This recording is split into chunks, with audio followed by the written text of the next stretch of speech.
So a lot of people don't realize just how big the post-credit scene for Echo is. Now, we won't really dive too much into spoilers for the Echo series if you have not seen every episode yet, so don't worry, we're going to do a review about it later, but I did want to tackle the post-credit scene in this video, and it's really setting up quite a bit of different shows and movies coming up in the MCU, but specifically, it is really setting up Kingpin to be the new Thanos of the street level of the MCU. In yesterday's video, we talked about how Marvel Studios is really branching off into different areas, different sides of the MCU. We have the street level Avengers team, we're going to have the Supernatural team, the Cosmic team, X-Men, Fantastic Four, etc. And it's really cool because they're each going to have their own big bads of those sections of the MCU, and Kingpin is the big bad of the street side of the MCU, or what Kevin Feige refers to as the more grounded side of the MCU. And since we've seen Kingpin enter the MCU in Hawkeye and now in Echo, he has been the head of his own crime organization. In fact, the first thing that he says in the post-credit scene is, "I want a meeting with all the remaining heads." And what he's speaking of is the people who really work for him, the heads of different parts of his organization. Also, you have to keep in mind, if you have not heard, the Daredevil Netflix series is now canon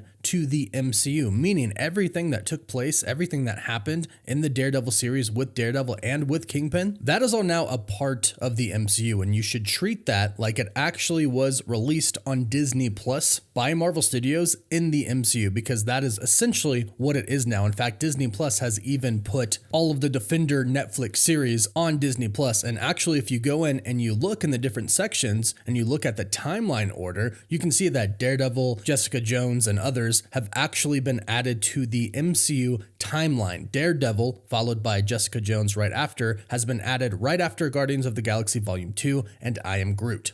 It goes Guardians of the Galaxy Volume 2, I Am Groot, Daredevil, Jessica Jones, Avengers Age of Ultron, Ant-Man, then Luke Cage, Iron Fist, and the Defenders. Then if you go all the way down to Spider-Man Homecoming, you can see that the Punisher sits between Spider-Man Homecoming and Doctor Strange. So make no mistake, these Marvel Netflix shows that we had are now a part of the MCU. So all of the events that took place in these shows take place in the MCU. So Kingpin is a huge crime boss, of course. But now in this post-credit scene, he's about to take it even a step further. And this ties right into the events of not only Daredevil Born Again, but also the new Spider-Man coming out with Tom Holland, Spider-Man 4. Kingpin is going to run for mayor of New York City. But real quick, let's talk about what he refers to as the situation spiraling out of control. He needs to meet with the other heads before it gets out of his control. Basically, what he is speaking of is his crime organization essentially falling apart since the events of Echo. This is why he needs to meet with the other heads, to make sure his whole entire organization isn't going to fall to the ground and he is left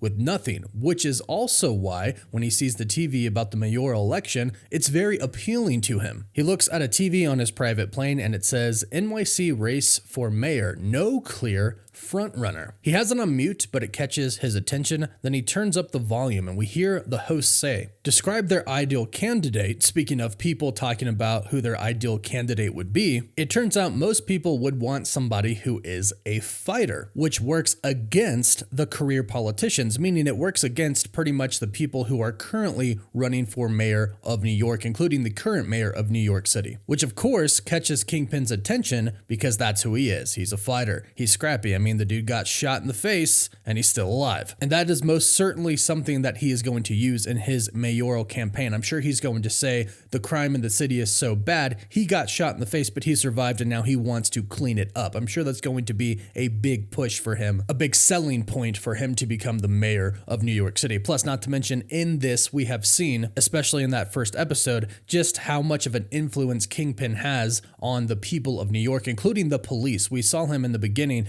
basically go up to Maya, who was being arrested, was being held down by two cops. He just walks up, he takes her, puts her in his car. The police just stand back and watch, and they're basically like, yeah, that's Kingpin.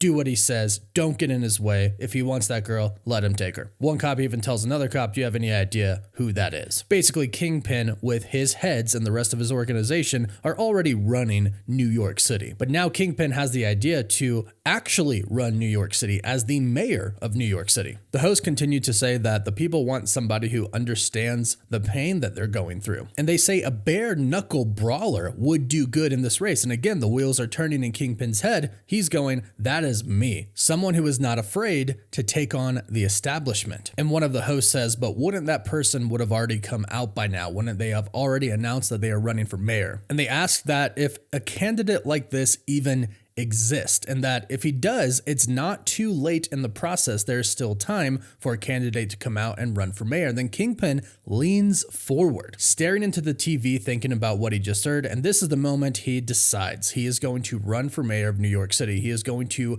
rule New York City by the book and also not by the book with his crime organization. And like I said, this is going to play deeply into Daredevil Born Again and Spider-Man 4, specifically because in Daredevil Born Again, Kingpin will become mayor. Now, based off of what we've heard from some insiders, Kingpin is seemingly going to give it a shot at trying to become legitimate. Like he's going to legitimately try to be a good mayor and clean up the city and kind of try to abide by some ethics. He's basically going to give it a real shot. And this might be due to some of the trauma that he has been forced to relive throughout the Echo series. Again, no spoilers really, but even in the trailer, they showed us the past of Kingpin and how he still does have some trauma based off of what has happened to him when he was a boy. So perhaps this trauma that he's been dealing with is going to cause him to try to be a legitimate mayor of New York City and try to do some good. However, we've also heard that it doesn't really last. We don't know why. Maybe he just turns. We know he's not going to be the only villain of Daredevil Born Again, but one big thing that we heard is he is going to make a law against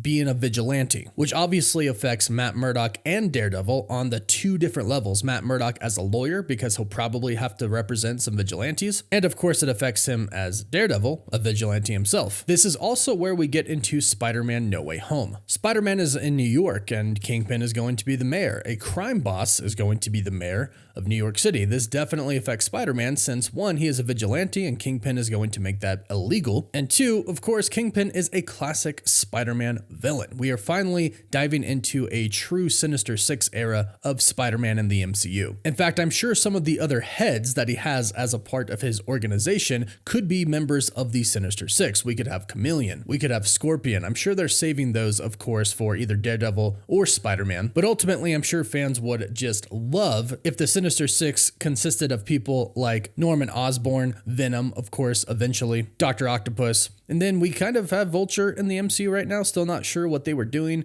in Morbius and with Sony and all of that. Hopefully we get some clarification about that pretty soon. Plus, not to mention, after Avengers Secret Wars, there's said to be a soft reboot of the MCU. So that's their opportunity to kind of do essentially whatever they want. Say everything kind of exists in this universe now, all of these characters, and also multiverse travel is possible now. Hopefully it's an opportunity for Marvel Studios to kind of clean everything up, especially when it's concerning Spider-Man, because that Sony Spider-Verse mix right now is rather confusing as far as who exists in which universe and if they are allowed to cross over between the Sony Spider-Verse and the MCU Spider-Man movies. But the main point here is we are building up to Kingpin to be a big bad of the street level side of the MCU. In fact, Marvel Studios has already confirmed this. Executive Brad Winderbaum, when asked if Kingpin was the next Thanos of the street level side of the MCU, he told the interviewer, "You hit the nail on the head," confirming that is indeed what they are doing. So not only are we building up for Kingpin to be a major player in Daredevil and Spider-Man, but ultimately there is going to be a street level Avengers film that is going to have Kingpin as the villain. And basically all the characters that have been interconnected through Kingpin are going to come together to take or try to take him down. This is going to be Daredevil, Spider-Man, probably She-Hulk. The Punisher is supposed to appear in the Daredevil series as well. There's even been rumors about Jessica Jones showing up. We essentially could have the Defenders with some of the Avengers going up against Kingpin in the Marvel Cinematic Universe, which would be absolutely awesome. And that is what this Echo post-credit scene is starting, the rise and reign of Kingpin in the MCU. And his reign will probably exist for a while, probably past Avengers Secret Wars. We know Spider-Man 4 is now scheduled to come out before Avengers 5. Originally, it was supposed to come out between Avengers The King Dynasty and Avengers Secret Wars, but with everything with Jonathan Majors happening, they had to move Spider-Man 4 up, or I should say they had to move Avengers 5 back. So expect Kingpin to appear in Daredevil, expect him to appear in Spider-Man 4, but really expect him to just be a very prominent figure in the MCU on the street side, moving forward. And that's really what this post-credit scene sets up, the start of Kingpin becoming mayor and the start of a lot of problems for our superheroes and vigilantes out there. So let me know what you think about this in the comments down below. Let me know what you think about the Echo series. I will be putting out a review later, so be on the lookout for that. But let me know what you thought about Echo. Please don't forget to like this video and subscribe so you can stay up to date on the MCU. And if you subscribe and leave a comment, you are automatically entered in our giveaway for a chance to win an Xbox Series X, a PS5, some Marvel Legends items, and some DC items as well. The winner picks one item, and we pick one winner at the end of each month. You can find us on Instagram and Twitter. And as always, thank you all so much for watching. Woof woof.